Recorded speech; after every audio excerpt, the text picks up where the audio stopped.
David Patrick loves making unique guitars. Every new creation reminds him of how God changed him into a new man. Took something old and made it new. That's what he does with us. He took me as a mess and put me right back together.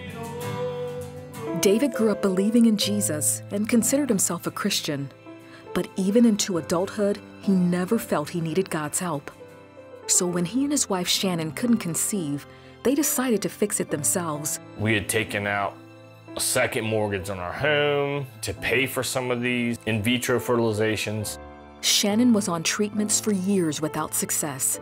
As the debt, stress, and frustration continued to mount, Shannon blamed herself. When all your friends around are getting pregnant and you feel like you can't provide your husband with a child or pregnancy, I just felt that something was wrong with me.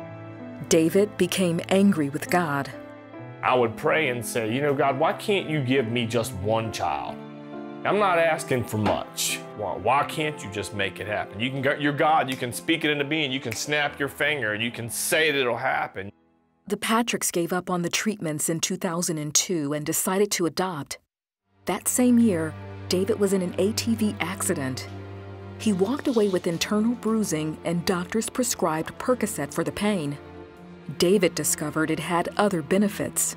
It allowed me to escape from the issues of infertility, the issues of how I couldn't provide for my wife what she wanted. He kept taking the meds long after the pain subsided. When the prescription ran out, a friend gave him Oxycontin, a stronger, more addictive painkiller. It was a complete different feeling I'd never experienced before. Too good to describe. But it was a feeling that I knew I wanted to feel again. Now addicted, David started taking money from his dad's auto repair shop, the place he'd been working since he was a teen. His dad, David Sr., noticed a difference in his behavior. His eyes just looked wild every time he started coming into work. And, it's a question, what's wrong? What's going on? At home, David's behavior was erratic, and he and Shannon's relationship became more strained. Then she found his stash. And my heart dropped. I'm like, this is not happening. This is not happening to me. I'm not doing this. I'm done. You're out of my life. I'm not dealing with it. Shannon told him to leave.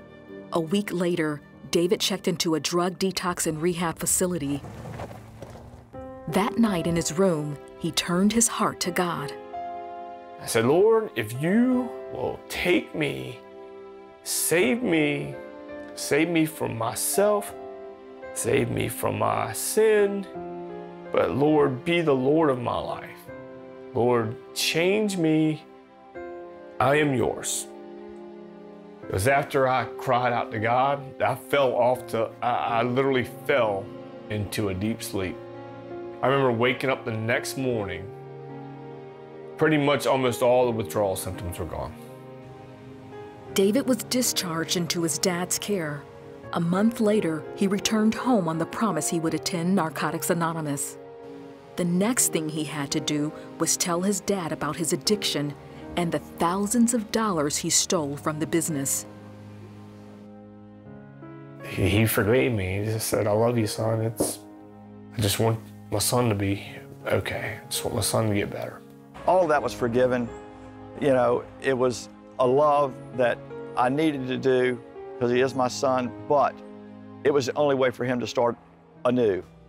David and Shannon started building their relationship again with each other and God. Then, after 11 years of trying, Shannon gave birth to a baby girl.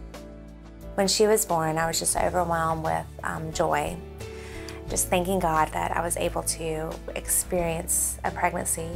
And I just started praising the Lord and just thanking God. Thank you, Lord. And tears going down my face. David has been drug-free since 2006. During this time, he and Shannon added to their family with 2 adopted daughters.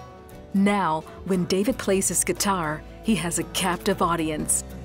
When God changes you, you're changed. When you have an encounter with the Lord, our God, it will change you. It will deliver you.